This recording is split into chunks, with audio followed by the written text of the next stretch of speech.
Hey guys, what's up? What's good? What's poppin'? It's your girl Veronica, and you know what? First of all, can we just recognize these braids, honey? Shout out to my girl Frida. If y'all are in my city, Nantong, and you want, to look like this, DM me or holler at me so that I can give you her contact. She's the best in my city, I swear to God. She always comes through for me. Anyways, getting back to the important stuff, today's video is a highly requested video. Like for the past 2 months I've been asked to make this video.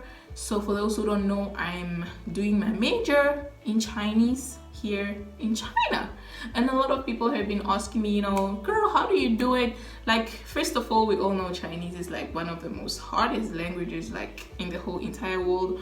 So people have been asking me, like, how do you major in Chinese? Like, how do you do that? Baby girl, it is not easy. It is not a piece of pie. But I've been, learning tricks and ways and just, because I've been only doing this for like the past 2 months now, because it started last month, September, beginning of September. So this month, October, is my second month. So let's just get into this video and then I'll explain to you guys.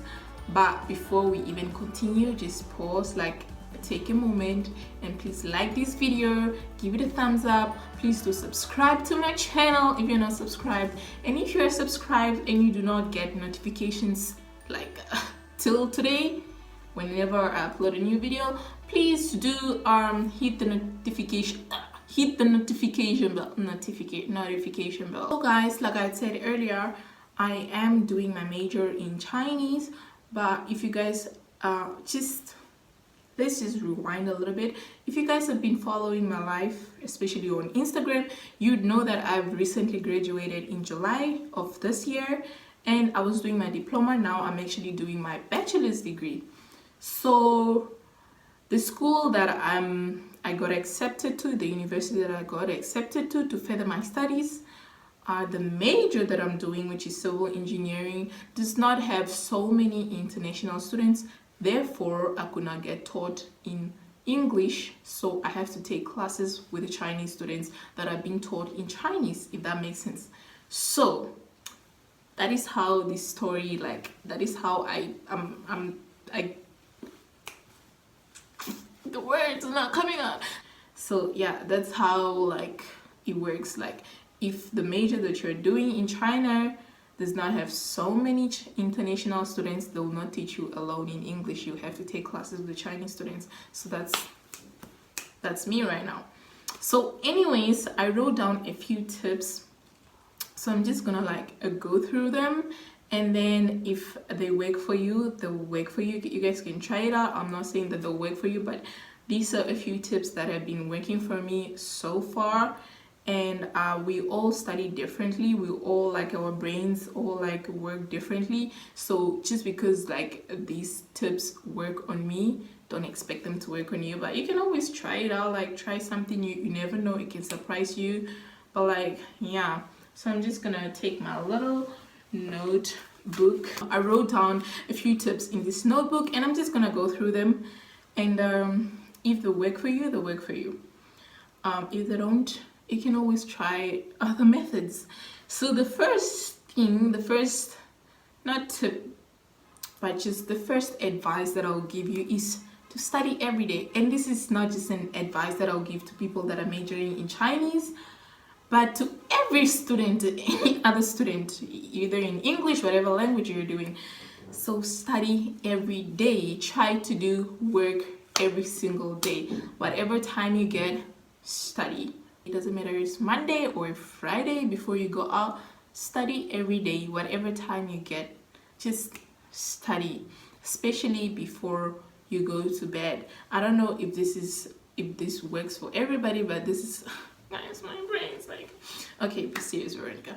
I don't know if this works for everybody, but I like to study before I go to bed. I like to study, I like to make sure that studying is the last thing I do before I go to bed, because this is how my brain functions. Whatever I do before I fall asleep is the most thing that I'll remember the next day when I wake up. So I like to make sure that studying will be the last thing that I do before I fall asleep.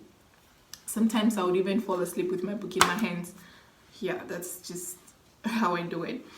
And then the second advice that I would give is to not miss any classes. Don't miss your lessons. It doesn't matter if you have a hangover, just try to go to school, try to go to that class, and just pick out whatever you are picking out. And this is not just for for learning something in class, but if you're studying in China, you know that Chinese people respect attendance. Like, your attendance can help, like with your case marks. They can work as case marks at the end of the semester. Let's say you fail your test or you didn't do so good in your exams, they always go back and check your attendance. And then if you are always in class, then they can make you pass, or they can make you go through, or they can help you here and there. But then if you're always missing classes, honey, they're not gonna help you. So attending classes helps you improve your Chinese. Like, I know that sometimes you go in the class, especially when they're teaching in Chinese only. Yeah, since we are only talking about teaching in Chinese, when you go in the class, you just hear Chinese, like ever since the class starts till the lesson ends. It's just fully Chinese, fluent Chinese. So the lecturer will be there talking and talking and talking. Sometimes you have no idea. Like for me, the first week I was like, what the am I doing here? Like, what have I done with my life? Because when I did my Chinese, like the first year that I came to China, I did a full course of Chinese. I did my till HSK4. So it's not the same thing what you learn in Chinese classes, like when you're taking actual Chinese lessons. It's just day-to-day words, how to communicate in the streets. You do not get taught like engineering terms and deep stuff. You just get taught how to buy bread outside and how to just communicate with people around, but you don't get like taught things that have to do with your major. So when you are in these classes and you hear these lectures repeating the same words, you kind of pick them out, so they become like, what is the word that I'm looking for? They register in your system. So yeah, it's just, don't miss your classes. Go to school. You came to China to go to school, so go to school. Don't miss your classes. Other tip that I will give is to ask questions. Go to your lecturers for questions. First of all, the first thing that you should have done before anything else, like the first week that you entered that class, the first day that you entered that class, is to ask for your lecturers' WeChat or QQs. If you're in China, we use QQ and WeChat.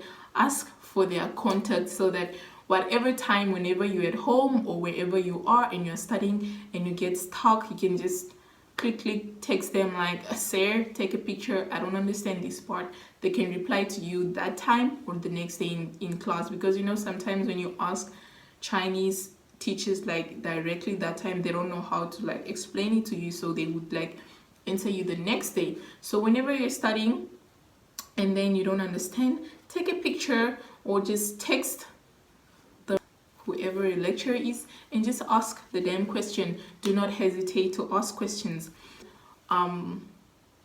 One thing that I've been doing is also going to my lecturers' offices whenever they are off, like whenever they don't have classes. So I would ask for their free hours, and then I'll go to their offices and ask questions, or I would ask them like to explain certain things that they were talking about in our lecture and I didn't understand, or simply just say I didn't understand today's working class. So they would like explain it to me, and then they'll pinpoint out like the important things, and they'll explain it better in English, because some lecturers do speak English. And then the other thing also, the other tip I would give also is to study in Chinese. Study in Chinese. So what I do is, since everything is in Chinese, my textbooks are in Chinese. I have maybe 4 textbooks that are in English, but like all the textbooks that you get, they're in Chinese. The PPTs are in Chinese, so I do self-translation every single day, with every work, with every handout, with every class exercise, I do translation myself.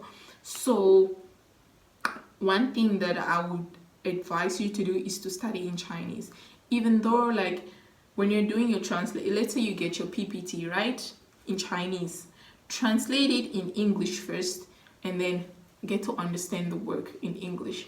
But then when you're translating it as well, try to learn it in Chinese. But only do this like when you understand the work in English, and then you'd like go back to the Chinese version and then try to understand it, and then learn, like pick out the main Chinese terms. Like when you see maybe like in one paragraph there's like a certain term that is repeated 5 times, so pick it out, because that is obviously the main term. Pick it out, study it, study the character, study the meaning, and study the background of it. And once you like get your mind, used to these words, even the next day when the lecturer is teaching in class, you'd actually know what the hell he's talking about. If he's talking about, let's say, well, what character can I use in my major that teachers usually talk about, like okay, I don't know, but there are like so many that I can say. But anyways, yeah, pick out the main terms, study Chinese characters, study Chinese terms every single day. You are majoring in Chinese, so even when you do your homework, do it in Chinese. Do not do it in English. But don't do Chinese, don't just copy and paste. Actually try to translate it in English first, understand it, and then you do it in Chinese when you're handing it in. Also because it also like motivates the teachers, to show, it shows that, oh, you're serious, and you're trying. It doesn't matter if your Chinese is bad, whatever you write down, just write it down. That is actually an advice that I got from one of my lecturers, to just say, just write it down, like whatever you feel like is right for you, write it down. Like, yeah, we're not gonna judge, just do it, it's for your own good. So it's all about practicing your mind. Actually, just practice your mind. It's like make it a routine, and eventually you get familiar with the terms, and when the teachers are teaching, you feel like, I know this shit. Like, oh, okay, he's talking about this. At least you don't look so just blind in class and you have no idea what the hell is going on. And then another thing that I've been doing recently is watching Chinese movies, and it actually helped. It helped me a lot. I know it has nothing to do with my major, but I've been watching a lot of Chinese movies, listening to a lot of Chinese music, listening to a lot of Chinese programs, just listening, watching Chinese things, so that like I get familiar with the Chinese language. Like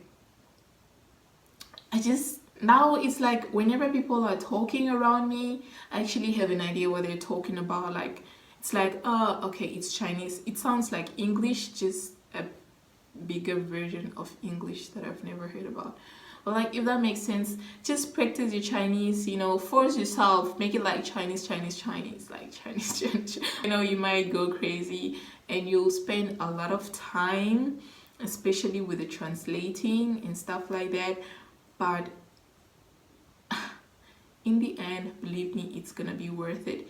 Imagine I've only been doing this for 2 months now, but I already feel better about the whole process. Like, I really feel better about everything. And then another advice also that I would give, and this is not just for people that are majoring in Chinese, this is for any student. Ask for question papers. Ask for old question papers. Like, I feel like Chinese things are just programmed. Like, they like repeating the same things. let's just say you're just sitting somewhere in the park and you just watch the way they behave, the way they walk, the way they do everything. It's like they're kind of programmed. I don't know. I don't know if it's a good thing or a bad thing, but that is just how they work. So I feel like their question pay, I'm not saying they are the same, but I feel like they might be the same. So try to go through all question papers, you know, because like for me, this is the first time I'm gonna be writing my first examination since I started majoring in Chinese, so I have no idea what to expect. So I'll ask, you know, my lecturers like for all question papers so that I know that when I go in the exam room the next time that I go in the exam room, I know what to expect. I know how their multiple choice is. I know how their structured questions are. You know, I'm a little bit familiar with like what's coming my way. So I would advise for you to ask for all question papers or all tests or all just any questions that, you know, teachers can like offer for you to practice. Sometimes when you show effort or when you put in effort, like, you know, good things can come your way. Like, yes, honey, see these braids? If you're studying in China with the Chinese students, you would know that the Chinese teachers are usually very lenient with the international students. I don't know why. For some reason, they're not really as strict with us as they are with the Chinese students. So, like, if I don't do homework for like a whole week, it's gonna be okay. They'll ask me, why didn't you do homework? I can give any excuse. I'm like, no, I was sick. Yeah, I know it doesn't even make sense for a whole week. And then if a Chinese student does not do homework for a whole week, we all know that hell will break loose. But anyways, do your homework. You're in China, so try to do what the Chinese do. Like, learn like the Chinese. Try to do your notes every single day. So if you did a chapter, let's say you did chapter 5, try to take out the important points. Try to like revise every single day after your lecture. When you go home, try to revise the same the same chapter that you did that day, so that you can, like, whatever you missed in class, you can like do it by yourself. And also do it for fun, you know. At this point, like especially your first months, try to do everything for fun. Like, try to test yourself, try like to check your capability, like what are you capable of. Try like to, you know, see, like check yourself, like how good can you be with this, like how good can you get with this. You never know, like you might be good at it but you're still doubting yourself. So you would only know until like you try it. So do the tests in class, do the questions, whatever you feel like, you know, you understand, do it. You can jump whatever you don't. And then whenever you write a test, try to collect the questions of the test, and then you can go do it at home and revise it. Because one thing I've noticed, like with my previous school, is that most of the tests that we did, like the questions from those tests, are actually the same questions that came in the exams. So it's basically like a revision of the exam. So watch out for the test. I advise that you take them serious. And then my last advice to you guys is to make friends with the Chinese people. I know that a lot of people that are here in China that are watching this video right now, and they heard me say that, they're probably laughing at me, because we all know that Chinese friendships do not last forever.